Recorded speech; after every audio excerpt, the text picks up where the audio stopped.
I remember when I was growing up, the idea of a millionaire seemed like a lot of money. But the world's changed a lot. And you know what? It's probably a good goal for anyone that wants to have a basic retirement to plan on being a millionaire. So today, I'm going to share with you my game plan on how you do just that and become a millionaire.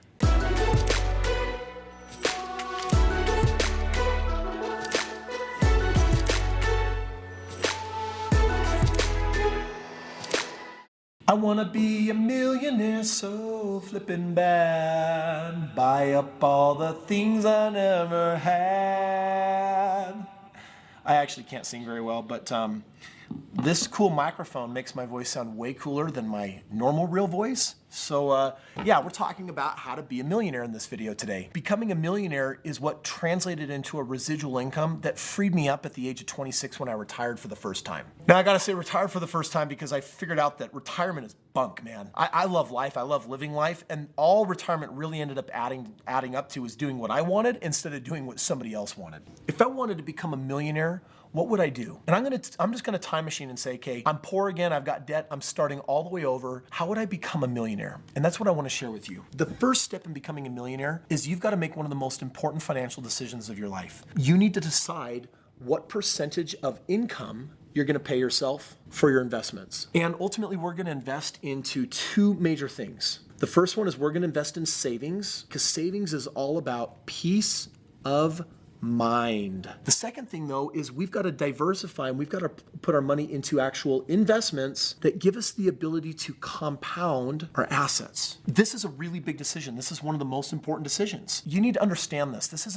a disciplined automatic thing. This is what is the amount of money I'm going to automatically extract out of every paycheck that I get that I can set aside for investing. And I want you to be aggressive and realistic on this number. It might be 10%. So for example, if I'm making $3,000 a month, 10% of that would be $300. For this to work, it's got to be $300 that you don't touch. And you got to be thinking, Chris, how's $300 a month going to turn into $1 million? Don't worry, we're not saving it. We're going to put a percentage of that in savings, and then we're going to put a percentage of that towards our investments. The second step is that after you've been saving, what you're going to do is you're going to accumulate enough money for a down payment on a property. The secret here is to buy an investment property that has equity and good cash flow. Those are two very important factors. When I bought my very first house, it had $40,000 equity position. I bought it as actually a primary residence. So let's actually pretend that in becoming a millionaire, you're gonna buy a new home for yourself. And so you've been just making sure you're establishing basic credit. It's time to buy that house, and the bank's gonna say, well, we want a 3% down payment. And on your $200,000 house, let's say that you're getting for $160,000, that's not unreasonable, right? So I'm gonna buy it, it's gonna have a value of $200,000, I'm gonna purchase it for $160,000. Notice that there's a $40,000 equity position, but 3% on 160, guess what that comes out to? My total down payment for this house is probably gonna be somewhere around $5,000. $5,000. If you're saving $300 a month, can you actually see how in time you can grow that into $5,000? And then all of a sudden my tax refund came in, and then I got a bump here, and then I did this little side gig and I made a little this or that. This $5,000 is your ticket to becoming a millionaire. In this system that I'm sharing with you, you're setting your money aside, you're gonna keep doing that. You've got $300 extra a month. Now all of a sudden, guess what we're gonna do? We're gonna buy this property, and this house is gonna produce cash flow. Watch the compound effect. If I buy this house and I either rent it out to roommates, or maybe it has a basement apartment that I'm renting out, or after I buy it shortly later, I move into a rental or a different property and I rent this one out, and now all of a sudden, when it's bought as a primary residence with that kind of equity position, let's hone in on a $500 a month cash flow. With my lease option system, that happens. You usually collect as a down payment, ironically, $5,000. You paid $5,000, now they're paying you $5,000. And just for a moment, pause. We're nowhere near $1 million. But do some basic math with me. You started with nothing but a really important decision. But what do you have now? Well, now you've got your $300 a month from your discretionary income, and you got $500 a month from the property. We're snowballing into $800 a month that was not there before. It's a lot easier to accumulate money at $800 a month than $300 a month. On top of that, I did pay my $5,000, but I recovered it. So I've got my $5,000 back in the bank. And then number three, just for a moment, look at your net worth. Your net worth increased $40,000. Add all of these up over a 6, 7, 8 month period of time. You've just become worth $50,000 from nothing. Now, you got to stop and appreciate that for a moment, because 50,000 is a 20th. You did that 20 more times and you'd be a millionaire. You did it just through following this simple system. Just take a moment and celebrate it. Say that feels great. That feels good. Now it's how do we go from here? How do I take 50,000 and turn it into more? I'm gonna erase some things here. So take a screenshot of your screen, right? Or just come back and watch the video again. What we're gonna do right now is we're gonna take this property and the equity that's in it, and after it's seasoned, we're gonna wait 12 months, and we're gonna go for a home equity line of credit on this house where we can get enough money for a down payment on now an investment property. Still got my primary residence, but now I got an investment property. This investment property, let's say, is producing $400 a month cash flow. Well, I got 300 here, I got 500 here, I got 400 here.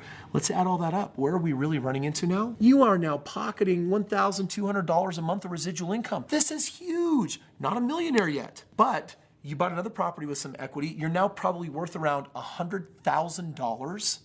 You got a $1,200 a month cash flow. How bomb is that? That's incredible. This is so amazing. It's so simple. Now, this isn't going to surprise you then. This property is going to become the next. If you're no longer living in this primary residence, it's because you've bought a new primary residence. Yes, you moved. This one turned totally into an investment property that you maybe even sold and used to buy another one. We're playing Monopoly now and we're just trading. It's like, wow, nothing became one, became two here, became two over here. Now I got 4 properties.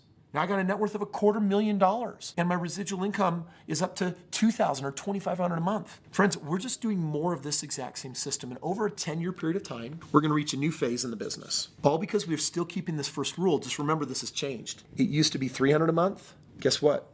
Now we are sitting on 15 properties, and let's say that we're making $6,000 a month that you're setting aside. You're now making way more money here than you were at your job. Some of you may have even quit your job by now. And you're gonna get to a point where you're gonna be like, well, do I just keep going? Well, you have 2 choices. If you know what your number is, let's say you're targeting $8,000 a month, or maybe you achieved it at $6,000 a month and you wanna go boho, just travel around the world and be a bum and just see things, and you wanna live off of a fairly minimalistic, financial situation, then you take your properties and you consolidate them into paid off homes if you wanted to. Pile of paid off homes producing your $6,000 a month. They'll grow less aggressive when they're paid off than when they're actually using some element of leverage. Getting to $1 million, that's it. We're just trading less for more. It's simple, but it does start with this really important decision, which is how much are you gonna set aside? And by the way, be as aggressive and realistic as you can. How much are you setting aside from your active income? And especially if you've got little, I want you to go to the mat on this, set up that bank account that is untouchable, directly deposit, automatic withdrawal every month, pull money from your checks into there and let it accumulate, because when it compounds, a little turns into a lot. And making your first million from there, then it's like, oh, now I'm gonna be worth 5 million, then 10 million, then 50 million, then 100 million. This is how billionaires are born. They're created, and they're creating it by being disciplined with their money and then compounding it appropriately. And that, my friends, is how you compound it in real estate to become a millionaire. Are you ready to become a millionaire? Listen up, my YouTube friends. I've got some special tools prepared for those of you that feel committed and ready. I've got an event set aside where I teach you the real mindset of building wealth. I've got tools with my team that can help you actually do it. We've done it for thousands of people. So go check out the website over here and let me and my team share with you some ways that we can help you accelerate and build wealth a lot faster.